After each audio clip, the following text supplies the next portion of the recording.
Hello നമസ്കാരം, ഏവർക്കും പുതിയ വീഡിയോയിലേക്ക്. ഇന്ന് ഞാൻ വന്നിരിക്കുന്നത് ലെവൽ ക്രോസ് എന്ന ചിത്രത്തിൻ്റെ OTT അപ്ഡേഷനുമായിട്ടാണ്.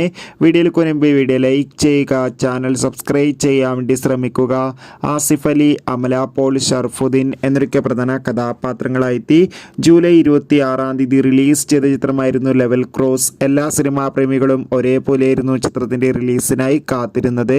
അങ്ങനെ കാത്തിരിപ്പിനൊടുവിൽ ഇപ്പോൾ ചിത്രത്തിൻ്റെ ആദ്യ ഷോ കഴിയുമ്പോൾ തന്നെ ചിത്രത്തിന് പോസിറ്റീവ് റെസ്പോൺസാണ് ലഭിച്ചത്. ഇപ്പോഴത്തെ ആ ചിത്രത്തിൻ്റെ OTT അവകാശങ്ങളുടെ ഏറ്റവും പ്രധാനപ്പെട്ട അപ്ഡേഷൻ ലഭിച്ചിട്ടുണ്ട്. ആ അപ്ഡേഷൻ മറ്റൊന്നുമല്ല, ലെവൽ ക്രോസ് എന്ന ചിത്രത്തിൻ്റെ OTT അവകാശങ്ങളൊക്കെ ആമസോൺ പ്രൈം വീഡിയോസ് എന്ന OTT പ്ലാറ്റ്ഫോം സ്വന്തമാക്കിയെന്നാണ് അറിയാൻ വേണ്ടി സാധിച്ചിട്ടുള്ളത്. എന്തായാലും നമുക്ക് കാത്തിരിക്കാം ചിത്രത്തിൻ്റെ കൂടുതൽ അപ്ഡേറ്റിനായി. എത്ര പേരാണ് ലെവൽ ക്രോസ് എന്ന ചിത്രത്തിൻ്റെ റിലീസിന് വേണ്ടി കാത്തിരിക്കുന്നത്? തീർച്ചയായും കമൻറ്റ് ബോക്സിൽ രേഖപ്പെടുത്തുക. ചിത്രം കണ്ടവരുടെ അഭിപ്രായം കൂടി കമൻറ്റ് ചെയ്യുക. അടുത്തൊരു വീഡിയോയിൽ കാണും വരെ ഏവർക്കും ബൈ ബൈ.